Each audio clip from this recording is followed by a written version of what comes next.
मुन्नी अपने 5 साल के भाई के साथ रेलवे स्टेशन पर टॉफी बेचा करती थी, पर वहाँ पर उसका व्यापार कुछ ठीक से नहीं चल रहा था, इसलिए वो फिर से सड़क पर ही टॉफी बेचने लगी। थोड़ी दूरी पर एक पिज्जा के ठेले पर बहुत सारे लोग पिज्जा खा रहे थे। मुन्नी ने ये देखकर, भला यहाँ इतने सारे लोग बैठकर क्या खा रहे हैं, ये क्या है? ये सोचकर मुन्नी उससे पिज्जा खरीदकर खाने लगी। उसे वो बहुत स्वादिष्ट लगा। अरे वाह, ये तो बहुत स्वादिष्ट है, ना जाने इसे कैसे बनाते हैं। ऐसा सोचते हुए अपने भाई को भी खिलाकर वो वहाँ से घर चली जाती है। मुझे जल्द से जल्द कोई और काम ढूंढना होगा, इस काम से तो कोई फायदा नहीं हो रहा, कुछ करना होगा। वो ये सोच ही रही थी कि अचानक उसे कल खाया हुआ पिज्जा याद आया। मुझे ये पता लगाना होगा कि वो कैसे बनाते हैं और मुझे खुद बनाना होगा। वो ये सोचकर भाई को साथ में लेती है और पिज्जा बनाने वाले के पास जाती है। अंकल, आप ये पिज्जा कैसे बनाते हो, मुझे बताओगे आप? अगर मेरी मदद करोगे तो मैं भी बनाकर बेचना चाहती हूँ। उसके ऐसा पूछने पर आदमी ने कहा, अच्छा, तो तुम मेरी बराबरी करना चाहती हो? सुबह सुबह दिमाग खराब करके रखा है, जाओ यहाँ से। उसने उसे फटकार कर दूर जाने को कहा। ऐसी बात नहीं है, एक बार मेरी बात तो सुनिए। वो ऐसा कह ही रही थी पर उसने धक्का मार दिया। इतने में वहाँ से गुजर रही एक औरत ने उसे देखा। अरे क्या हुआ, क्या हुआ बेटा? और आप इस तरह बच्चे को क्यों ढकेल रहे हैं? उसके पूछने पर उस आदमी ने सारी बातें उसे बता दी। तब उस औरत ने कहा, आप भी हद कर रहे हैं, वो लड़की अपना गुजारा करने के लिए आपसे मदद मांग रही है, पर आप छी। उस दुकानदार को डांटकर वो औरत उस लड़की को लेकर दूर कहीं जाती है और उससे कहती है, बेटा क्या तुम्हारे इस दुनिया में कोई नहीं है? और ये लड़का किसका है? ये मेरा भाई है और हमारे माँ और बाबूजी का हाल ही में देहांत हो गया था। तब से हम दोनों ही रेलवे स्टेशन पर टॉफी बेचते हैं, पर मेरा व्यापार ठीक से नहीं चल रहा, नुकसान ही नुकसान हो रहा है।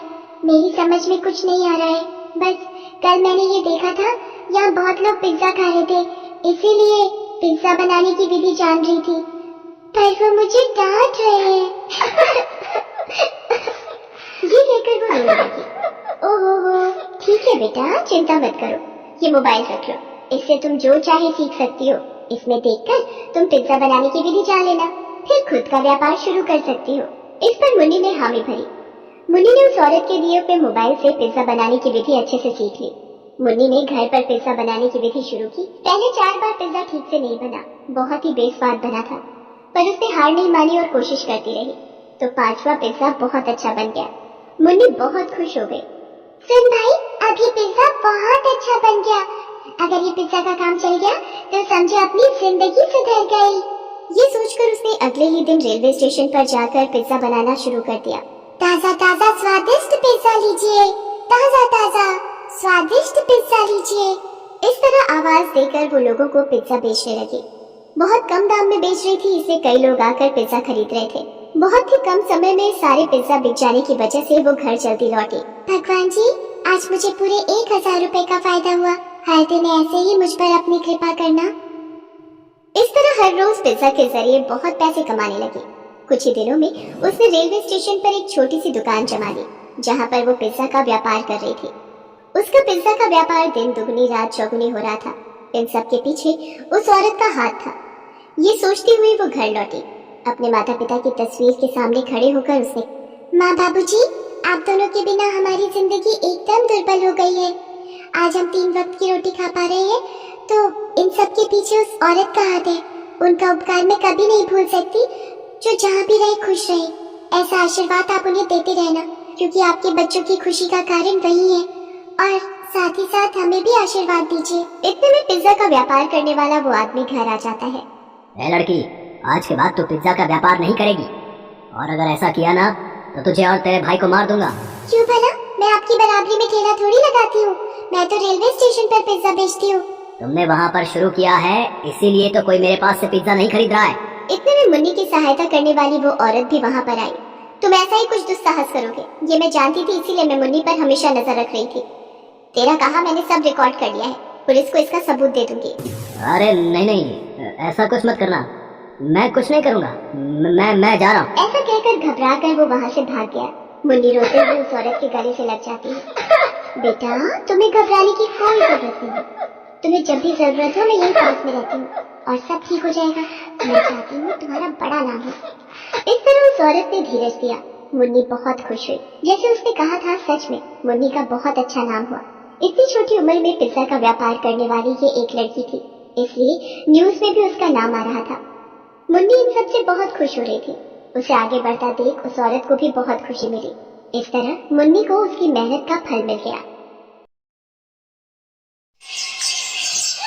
जबलपुर शहर में अनुपमा नाम की एक औरत अपनी बेटी रिया के साथ रहती थी। अनुपमा का पति उसे छोड़ किसी और औरत के साथ चला गया था। अनुपमा शहर में एक रेस्टोरेंट में खाना बनाने का काम करती थी। उसके हाथ का पिज्जा, समोसे, चाउमीन सब लोगों को बहुत पसंद आते थे। जो भी उस रेस्टोरेंट में आता वो अनुपमा के हाथ का पिज्जा और समोसे खाकर बहुत ही खुश होता।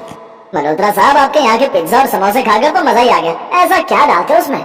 ये सब कमाल तो हमारे यहाँ की अनुपमा का है। ये दोनों चीजें वही बनाती है। ऐसे एक रोज उस रेस्टोरेंट में ग्राहक अपनी बेटी के साथ आता है और वो पिज्जा समोसे की डिमांड करते हैं। वेटर उनके लिए पिज्जा लेकर जाते हैं, लेकिन वो उसके लिए इनकार कर देते हैं। फिर समोसा लेकर जाते हैं तो वो भी लेने से इनकार कर देते हैं। वेटर समझ नहीं पाता कि आखिर उन्हें क्या चाहिए। वो आकर अनुपमा को ये बात बताते हैं। फिर अनुपमा ग्राहक के पास जाती है।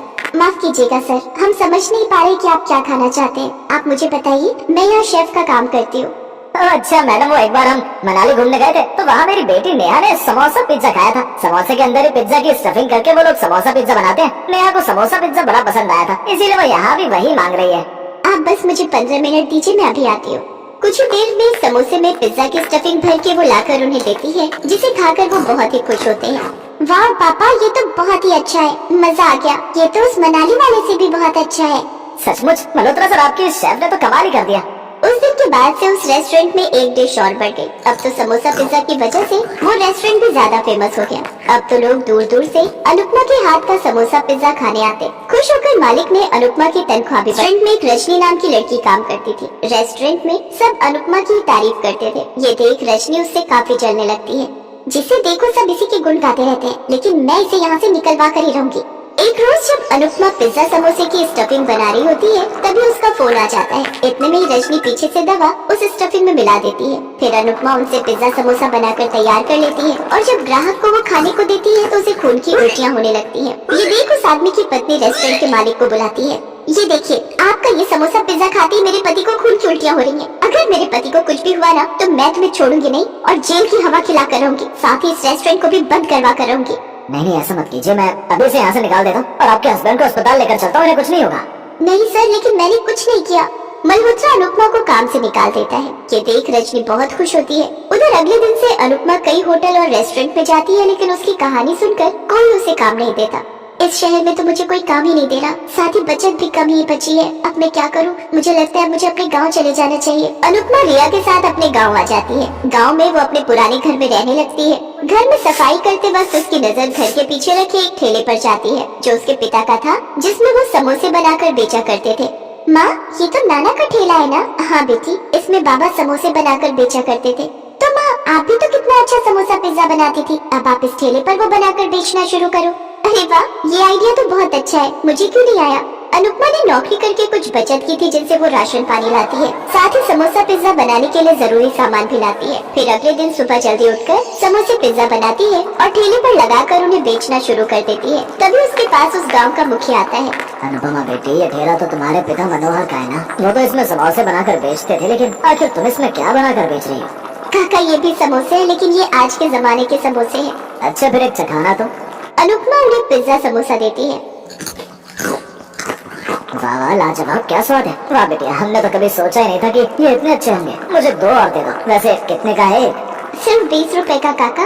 मुखिया को देखकर और भी लोग उसके पास आने लगे। धीरे धीरे अनुपमा सारे गांव में और आस पड़ोस के गांव में भी फेमस हो गई। अब लोग दूर दूर से उसके समोसा पिज्जा खाने आने लगे। अब उसकी खूब अच्छी कमाई होने लगी। रिया को उसने अब वहीं के एक स्कूल में डाल दिया। स्कूल से आने के बाद रिया भी अपनी माँ की मदद करती। उधर मल्होत्रा रजनी को किसी से फोन पर बात करते सुन लेता है।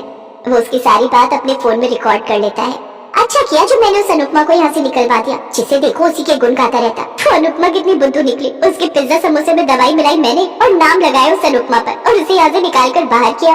अच्छा, तो ये सब तुम्हारा किया था? अब देखो मैं क्या करता हूँ। मल्होत्रा वो वीडियो YouTube पर डाल देता है। रातों रात ये बात सोशल मीडिया पर फैल जाती है। रजनी को काम से निकाल दिया जाता है और अब उसे कहीं कोई नौकरी नहीं मिलती। कुछ दिन बाद मल्होत्रा अनुपमा को ढूंढता हुआ उस गाँव आ जाता है और उसे अपने साथ रेस्टोरेंट में काम करने की बात कहता है, लेकिन अनुपमा उसे कहती है, नहीं साहब, अब मैं इसी गांव में रहकर अपना काम ही करूंगी। जो सुकून यहाँ है वो कहीं नहीं।